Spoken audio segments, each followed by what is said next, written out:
नमस्कार मैत्रिणींनो, मी हर्षदा स्वागत करते तुमचं माझ्या चॅनेलवर. तर या ब्लाऊजचे कटिंग आपण मागच्या व्हिडिओमध्ये दाखवलेले आहे, तो तुम्ही जाऊन व्हिडिओ नक्की बघा. याची आपण स्टिचिंग बघणार आहोत आजच्या व्हिडिओमध्ये. तर मग चला तर मग सुरुवात करूया. तर हे बघा, मी सगळे पार्ट असे मेन फॅब्रिकवर चिटकवून घेतलेले आहेत व्यवस्थित. आणि याची आता आपण स्टिचिंग बघूया. याच्या कमरेला लावायच्या पट्ट्या काढून घेतलेल्या आहेत बघा, त्या 1.5 इंचाच्या आहेत. तर त्या आता सुरुवातीला आपण पट्ट्या तयार करून घेऊयाल या अशा. आता बॅक पार्टचे टक्स तयार करून घेऊया आपण. हे बघा, 4.5-5 इंचावर टक्स देणार आहे मी. एक इंचाचा टक्स आहे. आता बॅक पार्ट तयार करून घेऊयाल आपण. बॅक पार्ट तयार करून झाल्यानंतर आता आपण फ्रंट पार्ट सुरुवात करूया. तर फ्रंट पार्टला सुरुवातीला खालून टक्स दिलेला असतो आहे, आपण तिथूनच सुरुवात करायची. म्हणजे वरती थोडंसं राहिलं तर एक्स्ट्रा कट करून टाकता येतं कापड. तर याचा आर्महोल राऊंड मोजूया बघा. आपला आर्महोल राऊंड होता 16. तर हा बघा बरोबर करेक्ट आर्महोल राऊंड 16 येतो आहे. आता हुकाय पट्टीकडेचा टक्स आपण पाऊण इंचाचा आपण देऊन घेणार आहे.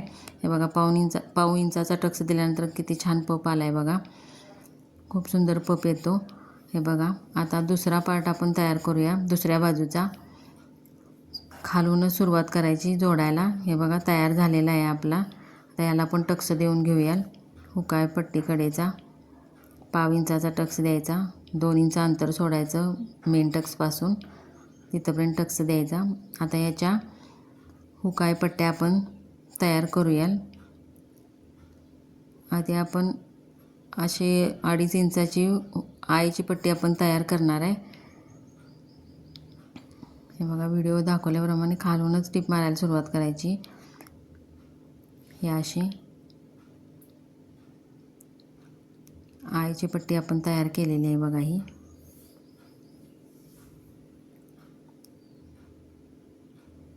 आता अंतर मोजून घ्यायचं. हे बघा, हे तिरकं धरल्यानंतर एक्स्ट्रा येतं आहे, म्हणून असं सरळ धरायचं. सरळ स्ट्रेट लाईनमध्ये धरायचं तरच आपलं व्यवस्थित येणार बघा. तिरकं धरलं तर एक्स्ट्रा होतं आहे, मग ते आपल्याला वाटतं की आपला ब्लाऊज चुकला वाटतं. तर तसं होत नाही, ते सरळ स्ट्रेट धरायचं. आता ही हुकपट्टी तयार करायला आहे बघा. हुकपट्टी पण लावून घेऊयाला आपण.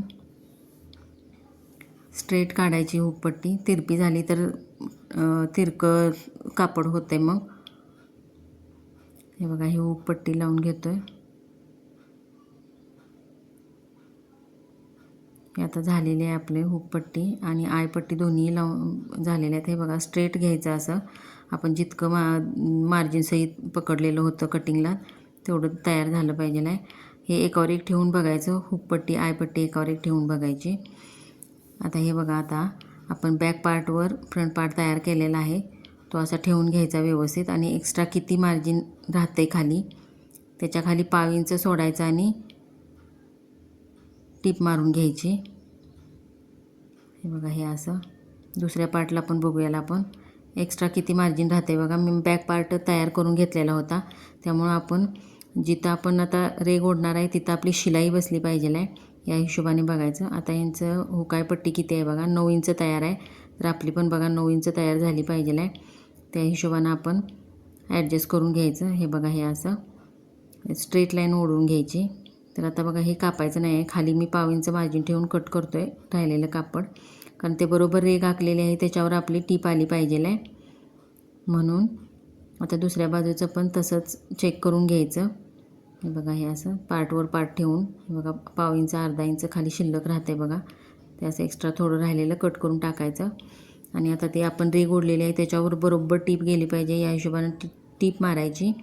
म्हणजे फ्रंट पार्ट आणि बॅक पार्टची उंची बरोबर मॅच होते, खालीवरती होत नाही. तर हे बघा,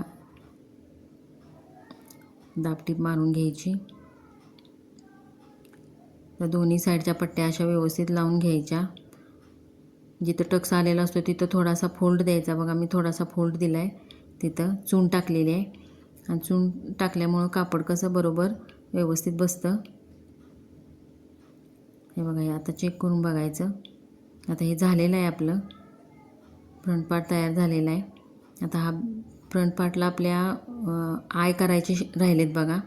हे बघा, मी 3-3 बोटाचं अंतर ठेवून आय करतो आहे. मशीनवरच आय करतो आहे मी हाताने नाही करत बसत. हाताने खूप जास्त वेळ जातो. हाताने पण छान होतात खरं, पण ते धागे तुटल्यानंतर परत त्याला हातानेच परत करावं लागतं. तसं याचं कसं टीप उसवली तर परत आपण टीप मारू शकतो लगेच. तर हे बघा आता जोडून घेऊया शोल्डर आपण. तर आता एक्स्ट्रा थोडं काय बाहेर आलेलं असते शोल्डरजवळ ते कट करून घ्यायचं. आता याला गोट करूया. गोटपट्ट्या मी तिरप्या कपड्यात तयार केलेल्या आहेत, काढलेल्या आहेत बघा. 1 इंचाची पट्टी काढलेली आहे. जितकी हवी आहे तेवढी काढून घ्यायची आपण. एका साईडनं अशी टीप मारून घ्यायची, दाखवतो आहे तशी. एक्स्ट्रा कापड राहिलेलं असते, बाहेर आलेले असते, कोणते काढून टाकायचे. तर आता गोट लावायला सुरुवात करूया आपण. अगदी हलक्या हाताने शिस्तीत लावायचा. अजिबात ओढाताण करायची नाही, कापड खेचायचं नाही आणि गोट पण खेचायचा नाही. त्याच्यावर नॉच देऊन घ्यायच्या कर्व आकारावर. ते परत आतल्या बाजूला फोल्ड करून गोट तयार झालेला आहे बघा आपला. आता आपण स्लीव्ज लावून घेऊया. स्लीव्ज नेहमी सेंटरपासून लावायला सुरुवात करायची. जरी शिल्लक राहिली तरी आपली दोन्ही साईडला समान मापात शिल्लक राहते बघा. हे बघा माझी शिल्लक नाही राहिलेली, बरोबर बसलेली आहे. तर आता दुसरी पण जोडून घेऊयाल आपण. आता आपण फिटिंग टाकून घेऊयाल. हे बघा समान अंतरावर, समान अंतर सोडायचं दोन्ही साईडला आणि आधी सुरुवातीला टीप मारून घ्यायची अगदी साईडला 1/2 इंच सोडून. आपलं बघा फिटिंगचं माप इथंपर्यंत आलं आहे. तर फिटिंग कसं करायचं ते दाखवतो मी तुम्हाला. हे बघा इथंपर्यंत फिटिंगचं माप आलेलं आहे.